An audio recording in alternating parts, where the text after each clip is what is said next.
Teshwar Pandey, DGP Bihar. मैं सबको प्रणाम करता हूं, आप जितने भी हमको फेसबुक लाइव पर देख रहे हैं। एक बड़ा अहम सवाल है कि मुझे आज फेसबुक लाइव पर क्यों आना पड़ा। ये बहुत ही महत्वपूर्ण सवाल है। तो मैं इसके बारे में यही कहना चाहूँगा कि मैं इस बिहार प्रदेश का डीजीपी हूँ और डीजीपी होने के नाते यहाँ विधि व्यवस्था संधारण की पूरी जवाबदेही मेरी है। ये पुलिस की है। अपराध नियंत्रण का मामला हो या विधि व्यवस्था संधारण का मामला हो, ये प्राथमिक जिम्मेदारी पुलिस की होती है और उसी पुलिस बल का मैं मुखिया हूँ। तो प्रदेश में कहीं भी तनाव न हो, फसाद न हो, चाहे वो जातीय फसाद हो या सांप्रदायिक फसाद हो, ये मेरी जिम्मेदारी है। सरकार ने इसीलिए मुझे बनाया है और हर प्रदेश की डीजीपी की ये जिम्मेदारी होती है, केवल मेरी नहीं है। तो मैं इस जिम्मेदारी को निभाने के लिए, अपनी बात आप तक पहुंचाने के लिए, एक घटना की सच्चाई आपको बताने के लिए आज फेसबुक लाइव आया हूं, ताकि मेरी ये बात बिहार की 12 करोड़ जनता तक पहुंच जाए और उनको ये सच्चाई पता चल जाए कि गोपालगंज में रोहित हत्याकांड का संबंध किसी सांप्रदायिक मामला से नहीं है। मेरे फेसबुक लाइव पर आने का उद्देश्य किसी का नुकसान करना, किसी की भावना को आहत पहुंचाना, ये भी नहीं है। मैं विधि व्यवस्था संधारण जो मेरी जिम्मेदारी है, उस जिम्मेदारी को निभाने के क्रम में आज मुझे ये फेसबुक लाइव आना पड़ा। अब देखिए, गोपालगंज बिहार का एक महत्वपूर्ण जिला है और बहुत ही संवेदनशील जिला है सांप्रदायिक दृष्टिकोण से। उत्तर प्रदेश का बॉर्डर है, उधर देवरिया जिला, इधर हमारा गोपालगंज जिला। बिहार उत्तर प्रदेश का बॉर्डर है। बहुत पहले मार्च में 28 मार्च को एक घटना होती है। बहुत कॉम्प्लिकेटेड इसको कर दिया गया। मैं बहुत कम शब्द में, कम समय में, बिल्कुल जो अभी तक के अनुसंधान का सार है वो मैं आपको बता रहा हूं। गोपालगंज जिले में एक बेलवाडी करके गांव है और कटैया थाना पड़ता है। गोपालगंज से काफ़ी दूरी है, रोड भी उतनी अच्छी नहीं, मुझे जाने में 1.5 घंटा समय लगा। एक रोहित हत्याकांड का मामला जो 28 मार्च को हुआ था। 5 बच्चे हैं, 2 हिंदू संप्रदाय के हैं, 3 अल्पसंख्यक समुदाय के हैं, 5 नाबालिग हैं। 13 साल, 14 साल, 15 साल, 16 साल यही उम्र रही होगी। मैंने सबको देखा है, सबसे मिला हूं, एक मृतक रोहित को छोड़कर, और सबसे बात भी की है। सब नाबालिग बच्चे हैं, आपस में दोस्त हैं, आपस में मिलते हैं, जुलते हैं, खेलते हैं। मैंने वादी का बयान भी लिया है, मृतक रोहित के पिता का, उनकी मां का, और उन्होंने स्वीकार किया है कि मित्रता थी। कोई दुश्मनी की बात प्रकाश में अभी तक आई नहीं। गांव में कोई झगड़ा हो, झंझट हो, तनाव हो, हिंदू मुस्लिम की बात हो, मुझे तो लोगों ने बताया 15 साल से कोई बात ऐसी नहीं हुई। एक से एक स्थितियां आई, एक से एक परिस्थितियां आई, और हाल के इस साल में तो कई ऐसे अवसर आए जब सांप्रदायिक सद्भाव बिगड़ सकता था। और आप सब इस बात के गवाह हैं कि देश में बहुत जगह बिगड़ा भी, लेकिन बिहार अपनी धुरी पर खड़ा रहा। कहीं कोई सांप्रदायिक विवाद फसाद हुआ नहीं। ये 12 करोड़ बिहार की अमन चैन पसंद जनता का कमाल है। ये बिहार के डीजीपी का कमाल नहीं है, ये लोगों का कमाल है कि वो जहां थे खड़े रहे, सांप्रदायिक सद्भाव को बनाए रखा। एक से एक परिस्थितियां आई। उस गांव में बताया लोगों ने कि 15 साल उसके पहले भी कोई इतिहास नहीं है कि आपस में सांप्रदायिक तनाव हुआ हो। बड़ा गांव है। बताया गया कि 400 से अधिक लोग हिंदू हैं और मुसलमान तो दाल में नमक की तरह हैं, वहां अल्पसंख्यक के समुदाय के लोग, बताया गया मुश्किल से 10-15 घर होंगे, बहुत छोटी संख्या है। आपस में प्रेम है, एकता है, मोहब्बत है, भाईचारा है, किसी तरह की कोई तनाव की सूचना नहीं है, कोई इतिहास भी ऐसा नहीं है। ये 5 बच्चे हैं, 2 हिंदू के हैं, 3 मुसलमान के हैं, ये 5 नाबालिग हैं, एक उम्र के हैं, एक साथ खेलते हैं, खाते हैं, उठते हैं, बैठते हैं। और रोज की तरह उस दिन भी ये 5 गए। एक हिंदू बालक, वही जाकर के उसको बुलाया, चलो हम लोग खेलने चलते हैं। 3 साइकिल, 5 ये मित्र साथ जाते हैं गांव से 3-4 किलोमीटर दूर। एक खनुआ नदी है, यही नदी है जो उत्तर प्रदेश को बिहार से डिवाइड करती है। 20 फीट चौड़ी होगी, लेकिन गहरी बहुत है। हमें तो लोगों ने बताया जेसीबी से शायद हाल में कोई खुदाई हुई, जिसके चलते बहुत मैंने नदी में घुस करके, प्रवेश करके और घटनास्थल का निरीक्षण किया, जहां बालक के डूबने या उसकी हत्या करके वहां डुबाने की बात कही जाती है। मैं सारा अपना यूनिफॉर्म खोल करके और कपड़ा बदल करके उस गहरी, मैं तैरता बहुत अच्छा हूं, तैराक हूं, पानी से मुझे डर नहीं लगता। तो मैं उतरा और बादी के सामने बादी थे, बादी की पत्नी थी, बादी के ससुर थे, बादी का पूरा परिवार था, उनकी बिटिया थी। सबके सामने जहां जैसे जैसे उन्होंने बताया, मैं पानी में उसकी गहराई मापने के लिए उतरा, कपड़े खोल करके। वो मैं वीडियो आपको दिखाऊंगा, जो आप हमको सुन रहे हैं सब देखेंगे, इसी फेसबुक पर डालूंगा। और मैंने पानी की गहराई लेना चाहा तो मुझे लगा कि पानी कम से कम, मुझे लगा 12 फीट गहरा तो जरूर होगा। मैं सीधा हाथ खड़े करके डूबता था, मुझे अंदाज नहीं आता था कि ऊपर अभी कितना पानी है। मतलब मैं ये कह सकता हूं कि खड़ा हाथी तो उसमें डूब ही सकता है।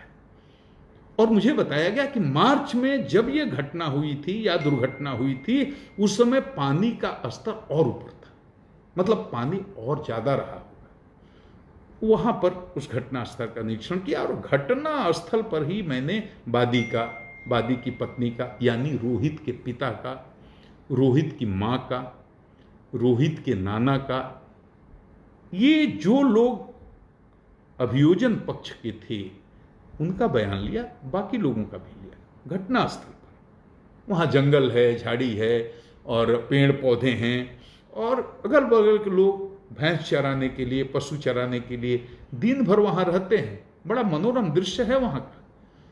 वहां मैं गया। अब कहानी ऐसी है कि 5 मित्र भी वहां 28 मार्च को गए। ये 2-3 बजे दिन में जाते हैं, समय का हेर फेर हो सकता है।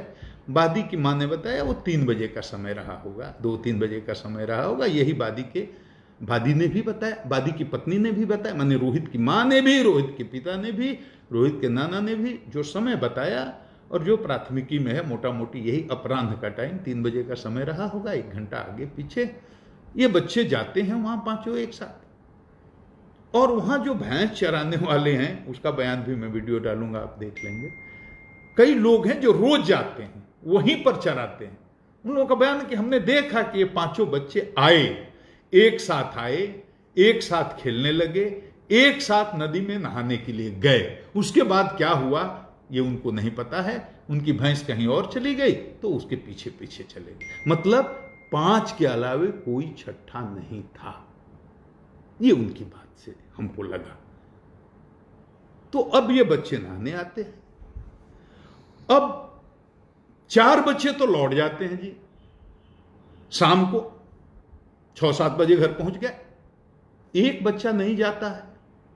अब 15 साल का रोहित जब घर नहीं पहुंचा, मां बाप को चिंता होती है, किसी मां बाप को होगी, बहुत परेशान होते हैं, पूरे गांव में खोजते हैं, इन बच्चों से भी पूछताछ होती है। बच्चे साफ झूठ बोल देते हैं, हमें नहीं पता, वो पहले ही आ गया था, वगैरह वगैरह, जो भी, मतलब वो कोई भी बात नहीं बताते हैं कि रोहित कहाँ है, कैसे है, किस हाल में है। अब देखिए, फिर उसी दिव्यांग एक लड़का है जो हिंदू समुदाय का है, जो घर से बुलाने गया था, और भी लड़के थे जैसा बताया, उसमें 3 मुसलमान हैं, मैंने पहले ही बता दिया है। अब उस लड़के को सख्ती से सुबह पूछताछ की जाती है। हमें बताया गया उसको 1-2 तमाचे भी गांव वालों ने लगाए, घर वालों ने लगाए, जिसने भी लगाया हो। और उसको कहा कि नहीं, तुम्हारे साथ गया, तुम बुला कर ले गए, तुमको बताना होगा कि रोहित कहां है। वो बताता है कि डूब गया। कहां? उसको लेकर के पूरे गांव के लोग उस जगह आते हैं जहां बच्चे नहाने आए थे या खेलने आए थे। वो जगह बताता है, लाश निकाली जाती है।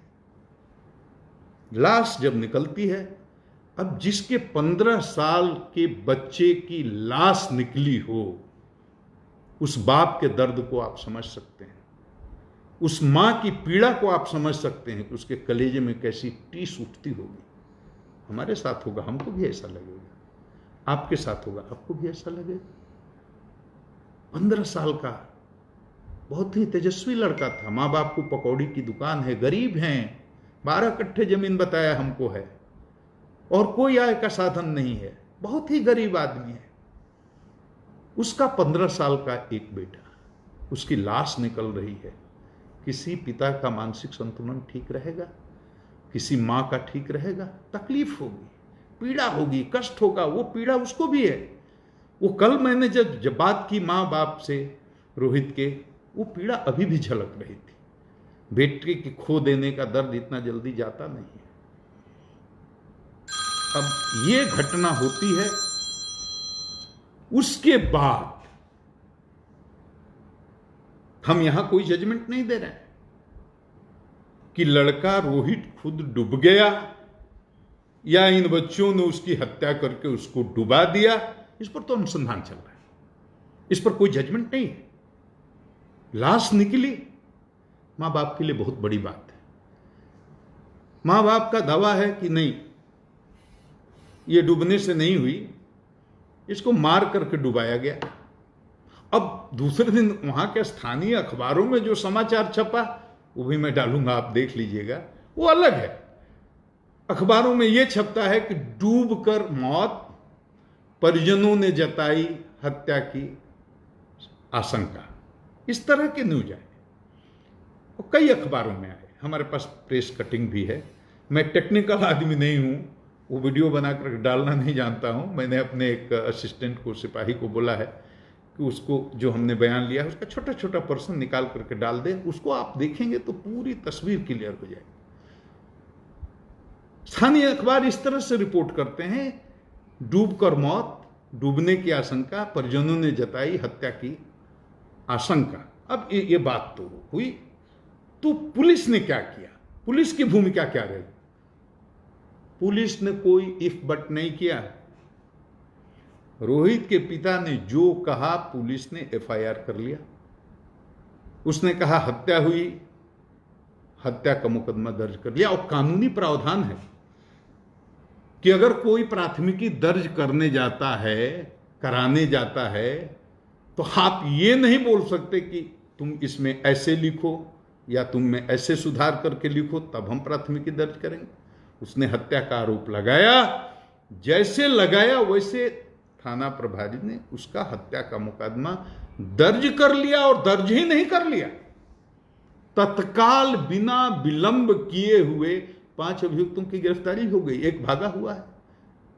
4 बच्चे, 5 बच्चे थे, एक बच्चा तो मर गया, 4 उसके मित्र, उन पर हत्या का मुकदमा, उनको गिरफ्तार कर लिया गया। उसके अलावा 2 लोगों को और वादी के पिता ने हत्या में शामिल होने का या साजिश करने का आरोप लगाया। उसमें एक जो बच्चा है उसका कोई पिता है, एक और गांव का कोई आदमी है, दोनों एडल्ट है। उसमें भी एक को गिरफ्तार कर लिया। मैंने 6 में से 5 गिरफ्तार, एक कहीं भागा है। तो पुलिस ने एफआईआर गिरफ्तार कर लिया, जेल भी भेज दिया। एडल्ट तो जेल गया। अब 4 जो किशोर हैं वो कहां जाएंगे? किशोर न्याय परिषद में, क्योंकि नाबालिग है, जेल नहीं जाए। अब किशोर न्याय परिषद ने उनको जब उनको उपस्थापित किया तो उनको पेरोल पर रिहा कर दिया। अभी कोविड-19 का समय भी चल रहा है, उनको रिहा कर दिया कुछ दिनों के बाद, 4-5 दिन के बाद, मैं समय ठीक से नहीं बता रहा हूं, 1 सप्ताह के अंदर वो घर आ गए। अब जैसे घर आते हैं तो वादी को लगता है कि पुलिस ने जरूर इसमें कुछ गड़बड़ कर दिया। नहीं तो हत्या के मुकदमे में जिसको भेजा गया था वो घर कैसे आ गए। यहाँ से उसकी हताशा शुरू होती है क्योंकि उसने अपना बेटा खोया है, उसकी निराशा शुरू होती है, पुलिस से शिकायतें शुरू होती हैं, पुलिस अनुसंधान में जाती है, उसकी गाड़ी के सामने लौटते हैं लोग, थाना प्रभारी पर आरोप लगाए जाते हैं, पुलिस को गालियाँ दी जाती हैं और तरह तरह की बातें शुरू होती हैं। कम्युनिकेशन गैप यहाँ से बनना शुरू होता है और वादी को लगता है कि पुलिस निश्चित रूप से इसमें सही अनुसंधान नहीं कर रही और पुलिस के सहयोग से ही ये बच्चे छूट करके आ गए। ये सच नहीं है, लेकिन ऐसा आरोप और लगता है और वादी के मन में एक हताशा का भाव, निराशा का भाव फैलने लगता है। अनुसंधान चल रहा है, तब तक पोस्टमार्टम रिपोर्ट आ जाती है और डॉक्टर जो पोस्टमार्टम करके वो रिपोर्ट देते हैं, अशोक कुमार अकेला जी, उन्होंने बहुत विस्तार से मैंने इसका अध्ययन किया है। अंत में सिर्फ एक बात लिखते हैं कि ये मौत डूबने से हुई है। मैंने उनका बयान भी लिया है, मैं डालूंगा, आप देख लेंगे बाद में। आज ही मैं 5 बजे के आसपास एक वीडियो डालूंगा जिसमें महत्वपूर्ण बयान है। वो बहुत लंबा है, मैंने बहुत लोगों से पूछताछ की है, 50 लोगों से, हर तरह के लोग, वहाँ के स्थानीय लोग, घटनास्थल और उसके बाहर भी जो गांव के लोग हैं, जो वहाँ भैंस चराने लोग हैं, सारे स्वतंत्र विटनेसेज का मैंने बयान लिया है। एक भी ऐसे आदमी का मैंने बयान नहीं लिया है जो इधर से या उधर से कहीं से किसी तरह से उसकी निष्पक्षता में संदेह तो लिया है, लेकिन वो बहुत लंबा हो जाएगा, आपको बहुत परेशानी होगी, आप उतना नहीं देख पाएंगे। तो मैंने उसको एडिट करके छोटा छोटा अंश कुछ लोगों का बयान डाल दिया है जिससे आपको पूरी एक तस्वीर उभर करके सामने आ जाएगी। बच्चे छूट करके आते हैं तो डॉक्टर साहब की पोस्टमार्टम रिपोर्ट आती है, वो कहते हैं डूबने से मौत। मैंने बात की डॉक्टर साहब से, वो कहते, हमने कहा कैसे आप कह सकते हैं कि डूबने से मौत होती है। अब टेक्निकल टर्म में जो उन्होंने हमको समझाया उस टर्म में हम आपको नहीं समझा पा रहे हैं, लेकिन उन्होंने कहा कि लंग्स स्पाउजी हो गया था, उसको काटा तो उसमें एयर बबल्स निकल रहे थे, फूल गया था, स्पॉन्जी हो गया था, एयर बबल्स निकल रहे थे। तो ऐसा केवल ड्राउनिंग के केस में डूबने के कारण ही होता है। ये आम आदमी की भाषा में आपको समझा रहा हूं। मैंने ये भी सवाल किया, डॉक्टर साहब आंख में थोड़ा खून या कान में, नाक में खून, इस तरह की बात भी बताई जा रही है। तो उन्होंने बताया डूबने के क्रम में आंख पर और नाक पर इतना प्रेशर पड़ता है कि निकलने के बाद वो नसों से खून निकल जाना या थोड़ा रिसाव हो जाना ये संभव है। लेकिन जब इनके यहाँ डेड बॉडी पोस्टमार्टम के लिए आई थी तो उस समय खून सूख गया था।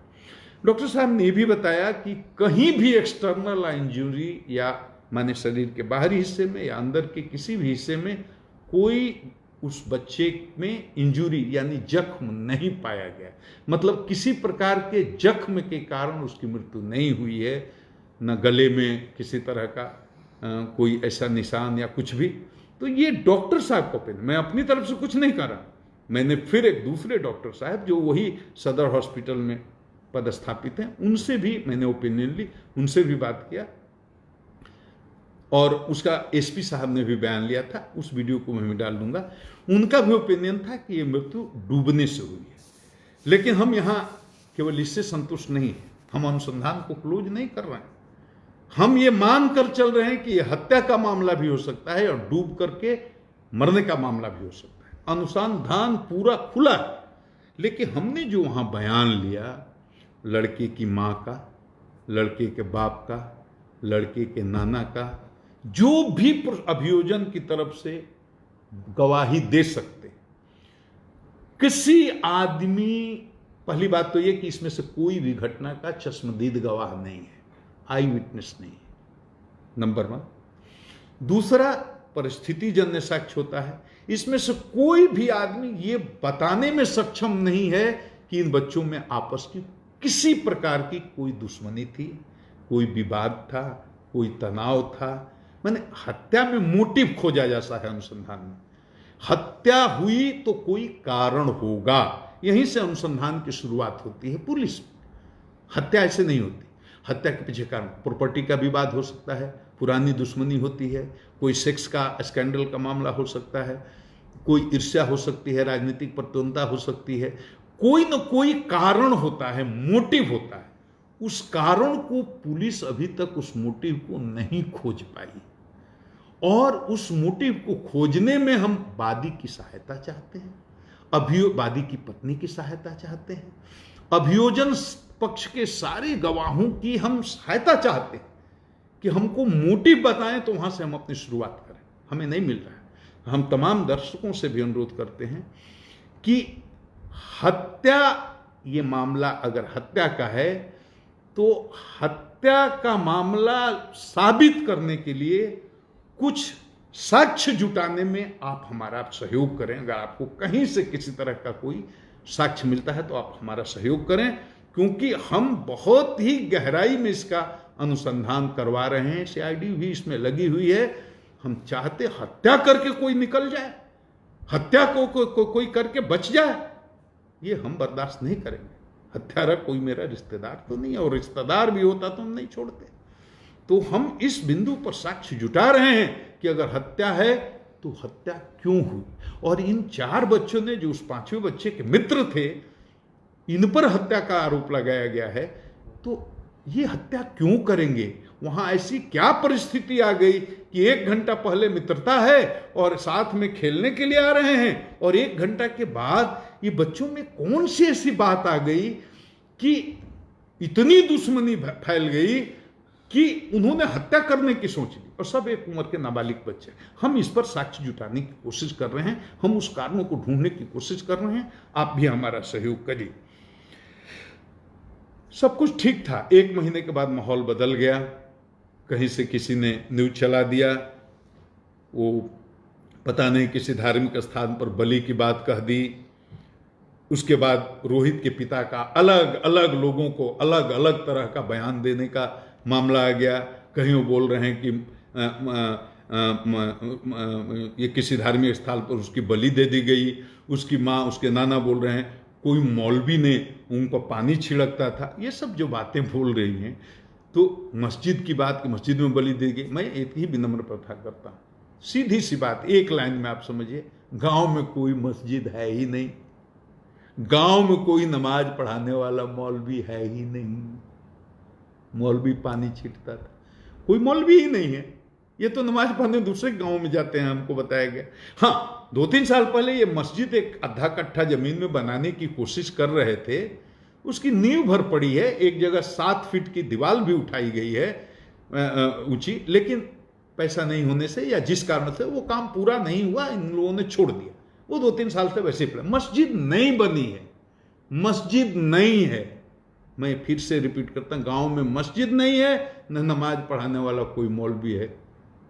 और फिर मैंने बहुत लोगों से बयान लिया, गांव के लोग, निष्पक्ष लोग, और जिसका बयान लिया सारे एक बहुसंख्यक संप्रदाय के लोग, मैंने हिंदू लोग थे। एक एक से पूछा और सबने एक स्वर से कहा कि इसमें कोई सांप्रदायिक मामला ही नहीं है, इसमें कोई मस्जिद मंदिर वाली बात ही नहीं है, ये सब बेकार बात है। ये अफवाह कहां से फैली, कैसे फैली, क्यों फैली, ये हम लोग नहीं जानते हैं। स्थानीय स्तर पर किसी तरह का कोई न सांप्रदायिक तनाव है, न था, न कोई ऐसा मामला है। सारे पत्रकार भी वहां लोकल जो वहां के रहने वाले, गोपालगंज के नहीं, कटैया के, जहां की घटना है, वो पता नहीं, मैंने किसी को बताया नहीं था। मैं बिल्कुल अकेला अपने एसपी डीआईजी को लेकर गया था, लेकिन सूचना और गाड़ियों का काफिला देकर उनको पता चल गया होगा। तो 10-12 पत्रकार गए, एक एक आदमी से पूछा, सबने कहा सर हम लोगों ने कभी रिपोर्टिंग ही नहीं की इस तरह की बात की कि कोई सांप्रदायिक मामला है। टोटल बिल्कुल निराधार है। अब कहाँ से किसने ये फैला दी, और जिसके चलते इतना भीषण सांप्रदायिक तनाव की स्थिति उत्पन्न हो गई, तो ये बहुत ही गंभीर मामला है। और चूंकि हमें अपने प्रदेश को बचाना है, हमें सांप्रदायिक सौहार्द बना करके रखना है, और ये अफवाह फैलते फैलते दूर दूर तक गांव में ना फैल जाए, क्योंकि गांव में बहुत लोग हैं जो बहुत शिक्षित नहीं हैं, और वो सुनी सुनाई बात पर विश्वास कर लेते हैं। और अगर उन्होंने इस बात पर विश्वास कर लिया तो बड़ा अनर्थ हो सकता है। तब तो गांव गांव में दंगा हो सकता है, फसाद हो सकता है। तो ये मेरी नैतिक जिम्मेदारी थी कि इस फेसबुक लाइव से बिहार की 12 करोड़ जनता को इतना बता दूं कि वहाँ कोई सांप्रदायिक मामला नहीं है, वहाँ कोई मस्जिद बंद करके तैयार नहीं हुई है, वहाँ कोई मौलवी नहीं है, और ये घटना है या दुर्घटना है, ये हत्या भी हो सकती है, डूब करके भी आदमी मर सकता है, ये दोनों बातें हो सकती हैं। दोनों बातों को ध्यान में रख करके पुलिस इसका निष्पक्ष अनुसंधान कर रही है। किसी को भी ये नहीं लगना चाहिए कि इसमें किसी को दोषी पाया गया तो इसमें छोड़ा जाएगा। बाकी माँ ने क्या कहा, बाप ने क्या कहा और नाना ने क्या कहा, एक लाइन में स्टोरी है कि तीनों में से किसी ने मेरे सामने ये नहीं कहा कि किसी धार्मिक स्थल पर लड़के की बलि दी गई है। एक लाइन की बात। और किसी ने नहीं कहा, हमको यहां तक कि वादी ने कई जगह उसने बयान दिया कि वो अल्पसंख्यकों के डर से भाग करके उसकी जान को खतरा बाहर रहा। मेरे सामने उसने कहा वो थानेदार के डर से भाग गया, वो थानेदार के डर से भागा हुआ है, थानेदार उसको धमकी देता है। थानेदार पर बहुत तरह के आरोप भी लगाए गए और आपने देखा भी होगा, उसको गाली गलौज करते हुए थानेदार का वीडियो भी वायरल हुआ, वो भी आपने देखा होगा। मैं सिर्फ ये कहना चाहता हूं, सिर्फ एक बात, थानेदार ने जो किया, किस परिस्थिति में किया, मैं उसकी सफाई पेश नहीं करना चाहता। किस स्ट्रेस में, तनाव में उसको कितना परेशान किया गया, जलील किया गया, उस पर तरह तरह के आरोप लगाए गए, ये सब बात मैं नहीं कह रहा हूं और ये कहना भी नहीं है। किसी भी परिस्थिति में, किसी भी स्थिति में और किसी भी तनाव की स्थिति में किसी थानेदार को अमर्यादित भाषा में जनता से बात करने का अधिकार नहीं है। वो तो पीड़ित है, उसके 15 साल के बच्चे की हत्या हुई है या मौत हुई है, और उसके परिवार के साथ कोई थानेदार और गंदी आवाज में गाली गलौज की भाषा में बात करता है, ये हमारे लिए शर्म की बात है, पूरे विभाग के लिए शर्म की बात है। तो पहला काम हमने ये किया कि थानेदार को जाते ही सस्पेंड किया, विभागीय कार्रवाई करने का आदेश दिया। उस मामला का पटाक्षेप हो गया। इस वीडियो को बनाने का सिर्फ इतना ही मतलब था कि आप जाने ये कोई सांप्रदायिक मामला नहीं है, या तो ये घटना है या एक दुर्घटना है। घटना माने या तो हत्या का मामला है, दुर्घटना माने या तो डूब कर मरने का मामला है। हम इसको अभी हत्या का मामला ही मान करके वादी के हिसाब से उसके लिए साक्ष्य जुटाने की कोशिश कर रहे हैं। आप भी साक्ष्य जुटाने में हमारी मदद कीजिए। और एक बात और कहेंगे, अफवाह नहीं फैलाइए, बड़ी जिम्मेदारी का काम होता है। देश बहुत मुसीबत में है, हिंदू हो, मुस्लिम हो, सिख हो, ईसाई हो, अफवाह फैलाइएगा बड़ा नुकसान होगा। अब बिहार तो प्रेम की धरती है, मोहब्बत की धरती है, सांप्रदायिक सद्भाव की धरती है, ये महावीर की धरती है, ये बुद्ध की धरती है, ये गांधी की कर्म भूमि है। मोहब्बत का पैगाम बिहार की धरती से दुनिया भर में गया है, अहिंसा का पैगाम बिहार की धरती से दुनिया भर में गया है।